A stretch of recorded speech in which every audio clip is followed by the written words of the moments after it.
বন্ধুরা, আজকে তোমাদের সাথে শেয়ার করবো চিংড়ি মাছের মালাইকারি। তার জন্য দেখো গলদা চিংড়িগুলোকে ভালো করে ধুয়ে নিয়ে এর মধ্যে কাঠি ঢুকিয়ে নিয়েছি। এরপর নিয়ে নিয়েছি আদা জিরে বাটা, লঙ্কা বাটা, রসুন বাটা, পেঁয়াজ বাটা, তারপরে সর্ষে পোস্ত বাটা, আর নিয়েছি নারকেলের দুধ, আর এদিকে গরম মশলা, ধনে গুঁড়ো নিয়ে নিয়েছি, গোটা গরম মশলা, আর হচ্ছে তেজপাতা, এদিকে পরিমাণ মতো লবণ হলুদ। এবার পরিমাণ মতো লবণ হলুদ দিয়ে মাছগুলোকে সুন্দরভাবে দেখো আমি মাখিয়ে নিচ্ছি ভালো করে। তো কাঠিগুলোর জন্য একটু অসুবিধা হয়, কিন্তু সুন্দর করে মাখিয়ে নিতে হবে যেন কাঠিগুলো আবার না খুলে যায়। তো সুন্দর করে মাখিয়ে নিয়েছি। এবার কড়াইয়ে তেল গরম হয়ে গেছে, দেখতেই পাচ্ছ। এবার আমি একটা একটা করে মাছ ছেড়ে দেবো তেলের মধ্যে।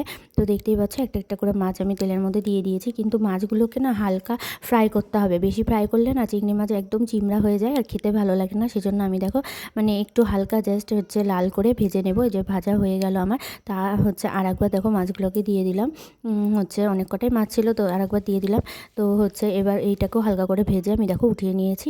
তো আমার মাছ ভাজা কমপ্লিট। এরপর দেখো তেলের মধ্যে আমি হচ্ছে গোটা হচ্ছে গরম মশলা আর হচ্ছে তেজপাতা ফোড়ন দিয়ে দিলাম। তার মধ্যে দিয়ে দিলাম পেঁয়াজ বাটাটা দিয়ে কিছুক্ষণ ভালো করে একটু কষিয়ে নিয়ে নিতে হবে, যাতে হচ্ছে পেঁয়াজ বাটার গন্ধটা না থাকে। সুন্দরভাবে কষিয়ে নিয়ে তারপর দিয়ে দিচ্ছি আদা রসুন আর লঙ্কা বাটাটা। তো এর মধ্যে আদা রসুন লঙ্কা বাটাটা দিয়ে আবারও কিছুক্ষণ ধরে ভালো করে এটাকে হচ্ছে কষিয়ে নিতে হবে। দেখতেই পাচ্ছ ভালো করে কষিয়ে নিচ্ছি। তারপরে কষিয়ে নেওয়ার পর দেখো কেমন একটা তেল ছেড়েছে। এরপর দিয়ে দিচ্ছি জিরে বাটা, 2 চামচ মতো জিরে বাটা দিয়ে দিলাম। এবার জিরে বাটা দিয়ে আবারও ভালো করে এটাকে কষিয়ে নিচ্ছি। নেওয়ার পর দিবেও ধনে গুঁড়ো আমরা সেরকম ইউজ করি না খাওয়াতে, তো এটাতে যেহেতু লাগবে সেজন্য অল্প পরিমাণ আমি ধনে গুঁড়ো এটাতে ইউজ করলাম। যারা খাও তারা একটু বেশি পরিমাণ দেবে। তো আমি দিয়ে দিলাম, তার মধ্যে দিয়ে দিলাম লবণ হলুদ পরিমাণ মতো দিয়ে এবার এটাকে ভালো করে কিছুক্ষণ ধরে কষাতে হবে যাতে তেল ছেড়ে আসে। তো দেখো তেল ছেড়ে এসছে আমার, কত সুন্দর, দেখতেই পাচ্ছ কতটা সুন্দর কষানো হয়ে গেছে। এরপর দিয়ে দিচ্ছি আমি এখানে সর্ষে পোস্ত বাটাটা দিয়ে এবারও আবার ভালো করে এটাকে হচ্ছে কয়েক মিনিট ধরে কষিয়ে নিব। আর এর মধ্যে কিন্তু চিনিটা মালাইকারিতে অবশ্যই অ্যাড করবে, চিনি না অ্যাড করলে কিন্তু ভালো লাগবে না, সেজন্য পরিমাণ মতো একটু চিনি দিয়ে দিলাম। দেওয়ার পর এটাকে ভালো করে কষিয়ে নিয়ে এবার দিয়ে দিলাম নারকেলের দুধ। তো আমি 1 বাটি নারকেলের দুধ নিয়েছিলাম, তার মধ্যে অর্ধেক বাটি এখন দিলাম, অর্ধেক বাটি পরে দেবো।